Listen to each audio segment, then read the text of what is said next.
Então, gente, um outro exame muito importante também na medicina é a mielografia, tá? Outra estrutura que pode ser visualizada sem o uso de meio de contraste é a medula espinhal e as raízes nervosas que irradiam dela. Um meio de contraste deve ser injetado no fluido cérebro-espinhal, que envolve a medula e as raízes nervosas, tá? Porque é muito detalhe a medula espinhal. Então, é um exame muito solicitado, paciente que ele tem alguma anomalia, paciente que sofreu algum acidente. Então, solicita, né, esse exame para ver se esse paciente teve lesão, a que nível de lesão ele teve. Este fluido torna-se opaco de forma que a medula espinhal aparece como uma estrutura transparente dentro do canal espinhal. E aí o médico pode visualizar e ver se ocorreu algum dano, né? Com um acidente ou se o caso aí o paciente teve alguma malformação. Meios de contraste altamente especializados são utilizados para esses exames. É o iodo e ioexol, tá?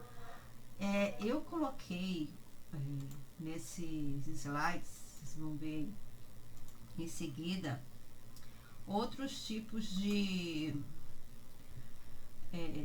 contraste. Tem vários. De hoje em dia a gente tem uma quantidade muito grande, tá? Então, eu coloquei assim alguns exemplos, mas o tipo de contraste, a fabricação do contraste, isso vai depender do hospital, né? Quais que eles utilizam, certo? Então, isso aí vai depender realmente da rotina hospitalar.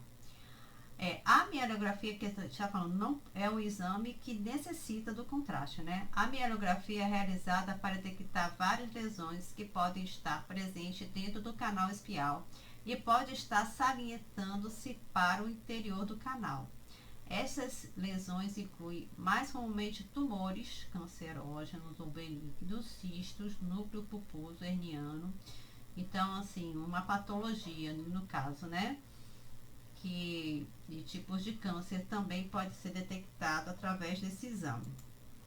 Por isso que ele é muito importante, né? Todos os exames eles são importantes. O contraste ele tem uma importância enorme na medicina, né?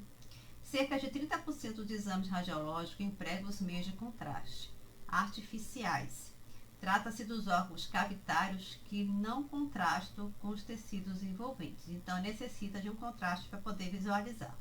Entretanto, há órgãos em que o próprio gás, normalmente existente, variável em quantidade de distribuição, adquire grande importância no diagnóstico sem um contraste.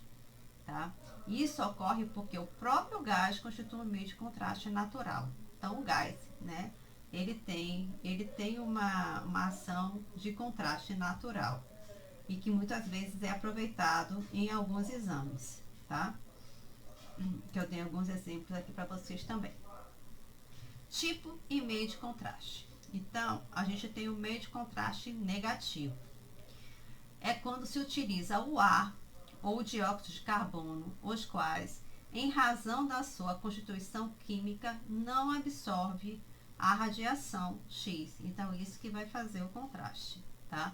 Proporcionando, esse modo, a densidade radiológica menos acentuada do que pela qual se trazem os tecidos moles envolventes. Então, por ele, né, não absorver o raio-x e os tecidos sim, então faz com que ocorra esse contraste e aí vai poder visualizar o órgão, que é o que interessa no momento do exame. Meio de contraste positivo. O meio de contraste positivo, o rádio opaco, é quando a luz do órgão é planificada por uma substância opaca ao raio-x. Aí vai absorver, né? Vai reagir ao raio-x, sendo capaz de absorver em alto grau a radiação X, constatando o suficiente os tecidos moles para configurar. Aí tem um efeito contrário, tá? Então ele vai absorver o raio-x e aí vai contrastar. E aí vai se poder observar o órgão. Já aí, nesse caso, vai até observar com detalhes o órgão. Nesse caso, são dois os recursos: aproveitar o mecanismo natural de excreção de determinados órgãos e, por esse meio, fazer chegar essa substância radiopaca em concentração suficiente e proporcionar a opacificação da sua luz. Então, fazer com que esses meios de contraste penetrem nesses órgãos através da sua luz, ou seja, através da sua via de entrada, né? E aí, como é que se diz? Esse contraste vai ser absorvido ali, nesse órgão, e aí, através do exame, o médico vai poder visualizar, né? O radiologista vai poder visualizar esse órgão, tá? Levar diretamente o meio de contraste em contato com o órgão ou da região do corpo a ser estudado. Exemplo: vísceras ocas do aparelho digestivo com administração oral ou em forma de enema. Então, se você quer ver o aparelho digestivo, então pode tomar via oral o contraste, e aí esse contraste ele vai ser aderido em toda a via digestiva, e aí o examinador vai poder ver com detalhes ali todo o trato digestivo, porque ele tomou via oral. Isso para as vias digestivas superiores, né? Por exemplo, e se ele quiser ver o intestino, ele pode administrar enema via retal. Então, se administra via sonda, coloca uma sonda no ânus e administra o contraste. E aí vai visualizar o intestino, né? Que seria a via digestiva baixa, que é a parte do intestino, certo? Então, no caso dessas vísceras ocas, né, no caso do aparelho digestivo, tanto pode ser via oral ou via retal, que pode ser administrado o contraste, tá? E esse contraste vai ser absorvido por esse órgão e aí vai ser observado, vai poder observar então esse órgão durante o exame. Os brônquios através da broncografia. Os brônquios são parte dos pulmões. Então, uma broncografia vai abrir, né? O paciente vai estar sedado, entubado, certo? Precisa estar anestesiado, ele tem todo um preparo para realizar esse exame. E aí, via brônquio, vai administrar o contraste, tá? E aí vai poder visualizar, né? Esse órgão, certo? Mas tem todo um preparo aí para isso. Certo? Deixa eu ver aqui o próximo, gente.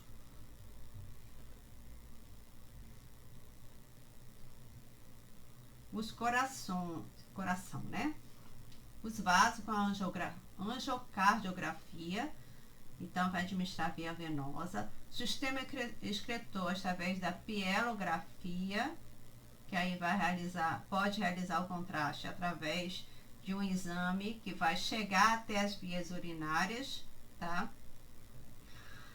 Através de um catéter, o útero e as trompas com esterossalpingografia, tá? Que aí vai constatar até lá dentro, até chegar nas trompas de Falópio. Fístula e trajeto fistoloso com fistolografia, dentre outros.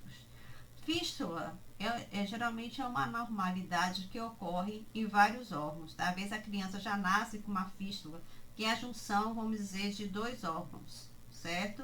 Ou a abertura de um órgão para outro. Por exemplo, tem fístula que ocorre do esôfago para os brônquios. A criança, às vezes, nasce com isso, não pode se alimentar via oral normalmente, porque senão ela vai broncoaspirar. Então, isso é uma fístula. A criança também pode nascer com uma fístula ligando o intestino à uretra. Então, ela tem contaminação de fezes na uretra e vice-versa, certo? Então, essas fístulas, elas também são investigadas através desses exames com contraste. Que é o médico, ele tem que visualizar bem aonde está a fístula, porque vai precisar fazer o quê? A correção cirúrgica. Então, realizando o exame com contraste, o médico vai visualizar exatamente onde tem a fístula, o tipo de fístula, para realizar a correção, tá? Vamos ver aqui o próximo. Anotem as dúvidas, viu, gente? Eu não sei a técnica que vocês estão entendendo, porque aqui precisa ter muito entendimento também na parte médica, né? Porque se vocês estão realizando exames diagnósticos, vocês têm que entender um pouco da patologia, né? Um pouco da doença. Então, por isso que eu estou parando para explicar algumas patologias, certo? Para vocês compreenderem aí o que é esse exame, a importância desse exame, nesses exames todos, né? Que se realiza um setor como esse de bioimagem.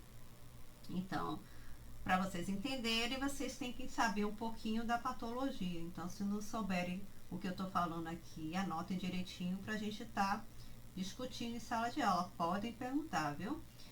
Certo. Então, vamos lá. O meio de contraste positivo e negativo. Eu até falei, né? Tem uns que são negativos, tem outros que são positivos. Duplo contraste. Às vezes tem exames que são realizados. Aproveita aí esse duplo contraste, né? Do positivo e do negativo, aí melhora mais ainda a resolução aí do exame. Atualmente, largamente utilizado nos exames do aparelho digestivo, estômago e cólon, né? Pela alta percentagem de lesões reveladas, melhor dizendo, em relação ao emprego exclusivo do sulfato de bário. Então, em vez de só administrar o sulfato de bário na via digestiva, aproveita também o ar, né? Que o bário é positivo, o ar é negativo.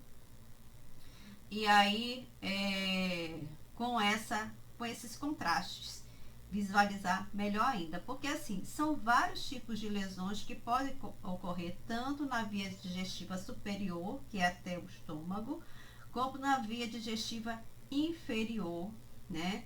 Que é do intestino delgado para baixo. Então, do intestino delgado e do intestino grosso. Então, são vários tipos de lesões. São úlceras, né? São irritações gástricas, são tumores. Então, são detalhezinhos que o médico precisa visualizar muito bem. Então, o contraste ele vai estar ajudando nesse exame, que às vezes só porque tem um exame de endoscopia e colonoscopia, tá? Mas esse exame ele ajuda a resolução, faz uma resolução ainda melhor, principalmente de lesões, tá? Ainda mais porque, principalmente o intestino, ele tem vilosidades. Ele não é retinho, né? Ele tem uma parede com vilosidades, ele tem curvaturas, certo? E às vezes, pelo exame de endoscopia, ou de colonoscopia, que é via retal, né? Ele olhando pela câmera, às vezes ele não tem detalhes por dentro dessas vilosidades. Então, um exame como esse de contraste vai melhorar, né? Ou assim, vai estar somando aí a um exame como de uma colonoscopia, tá? Porque a colono vai ter aquela visualização geral, detecta algumas lesões, detecta câncer também, mas o exame contrastado ele vai ter maiores detalhes. Então, administra o bário, que é positivo, que vai ser absorvido ali, certo? Pelo tecido, e o ar, certo? Que aí vai constatar mais ainda, vai realizar um contraste com a definição ainda melhor. Então, a gente tem o enema opaco em duplo contraste, que é o exame, que é a utilização do bário e do ar. Exame que consiste na obtenção de radiografias do intestino grosso após a introdução do contraste baritado, que é positivo, que eu falei. O contraste baritado ele é positivo e o ar é negativo, por sonda retal.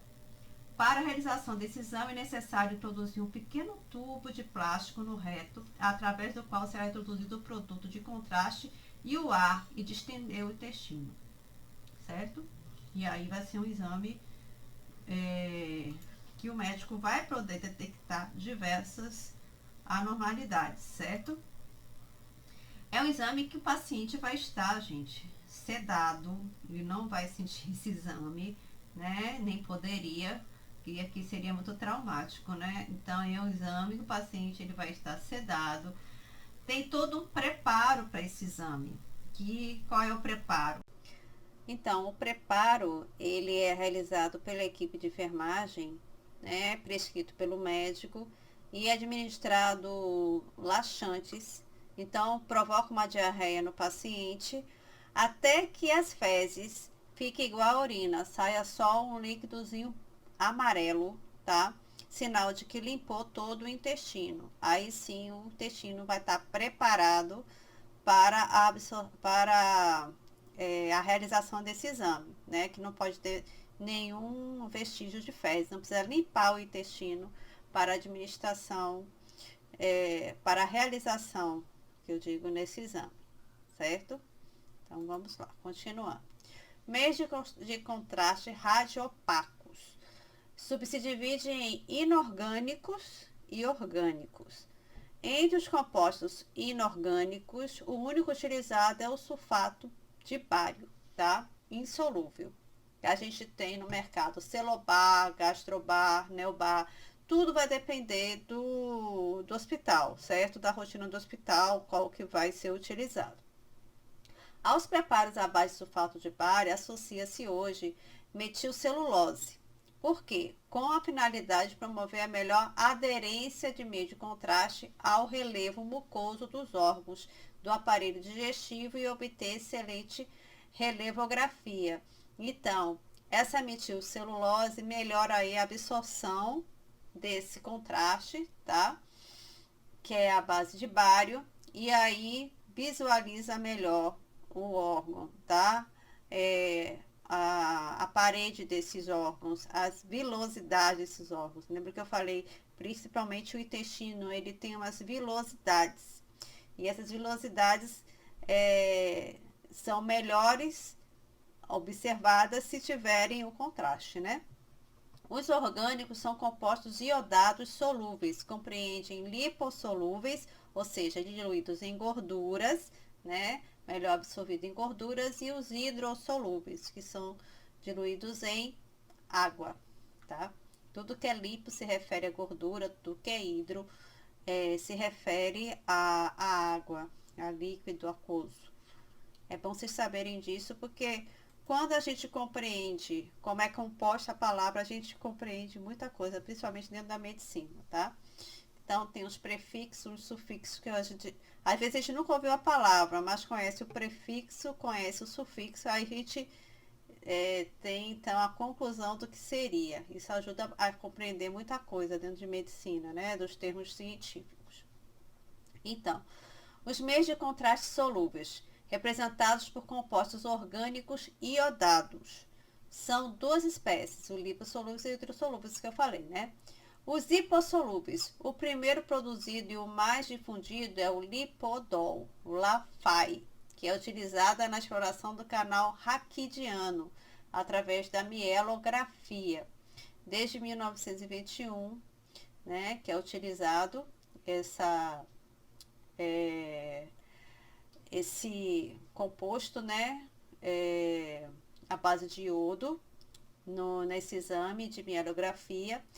Então, da cavidade intrauterina também, as trompas, que é a esterossalpingografia, o exame para ver o útero, e as trompas de Falópio, porque vocês lembram de anatomia, temos o útero, e a gente tem as trompas de Falópio, né, as trompas que ficam de um lado e ficam de outro. Da árvore brônquica, dos pulmões, dos ductos salivares, que aí é um outro tipo de exame, para examinar os ductos salivares, ficam na língua, né? Fístulas e trajetos fistulosos, certo? Então, esse contraste à base de iodo, que é lipossolúvel, ele é utilizado nesses tipos de exames, tá ok? Eu falei aí.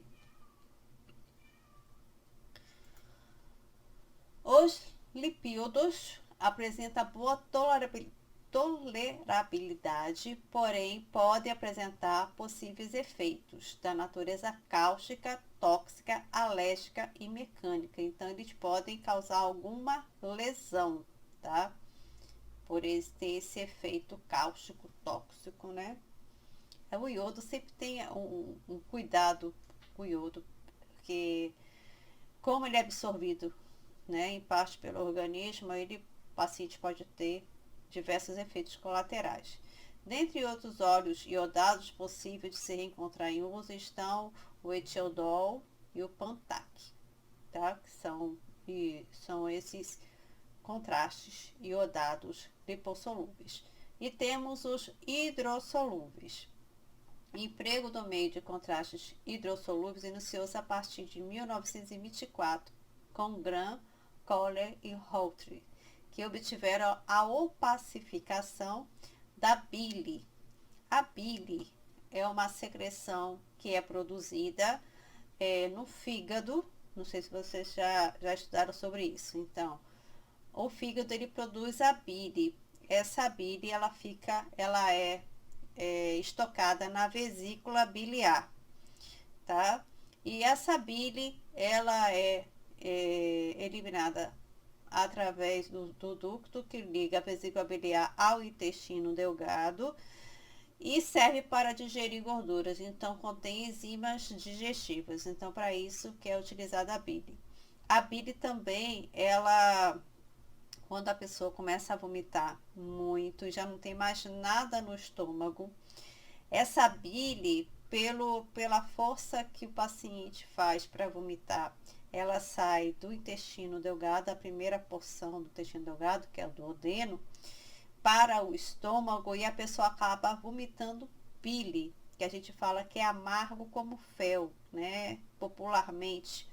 Então a bile é essa secreção que é produzida no fígado, tá? Faz uma reserva ali, né? Ela é estocada na vesícula biliar e ela é utilizada no processo digestivo para digerir gorduras, tá? Então,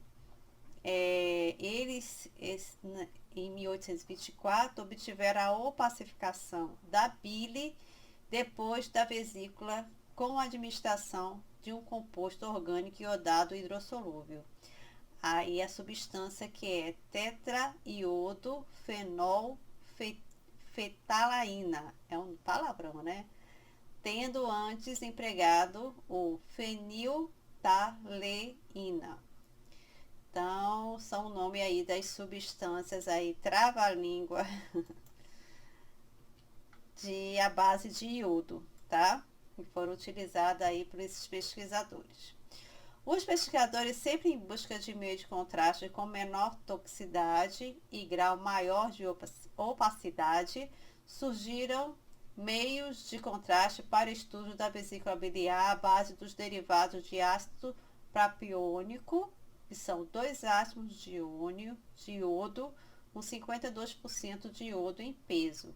Em seguida vieram os produtos à base de ácido laponóico com 3 átomos de iodo e 68% de iodo em peso. Um passo à frente para a maior percentagem obtida nas vesículas opacificadas. Então, eles tentaram não causar tanta toxicidade, né, e melhor visibilidade do iodo, certo? Desses contrastes. E por que tanto estudo com a vesícula? A vesícula biliar, ela uma das complicações que ocorre na vesícula é a formação de cálculo biliar, tá? Então, o paciente, quando forma cálculo, ele sente muitas dores e tem que retirar esses cálculos, às vezes ele tem que retirar a vesícula biliar e causa uma infecção também na vesícula biliar. Então, por isso que tem muitos estudos e muitos investigação de vesícula por conta disso, né? Por conta de cálculos biliares. O ácido iosotâmico, exemplo, a clobemina, também se destina como os anteriores a contrastar a vesícula biliar com ação bem semelhante, certo? Então, o que ocorreu, tá? Você não tem que se preocupar muito em decorar esses nomes, não. É só para vocês saberem que houve o quê? Uma evolução, né, na ciência com relação a melhorar o tipo de contraste à base de iodo, tá?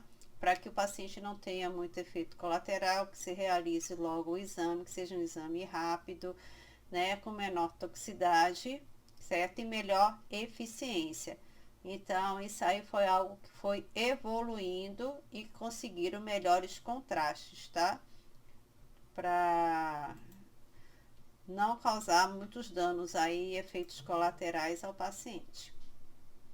Opacificação das vias urinárias. Os produtos iniciais trazem apenas um átomo de iodo e sua molécula com baixa opacidade, sem serem inócuos, tá? Inócuo se diz que não causa nenhum problema.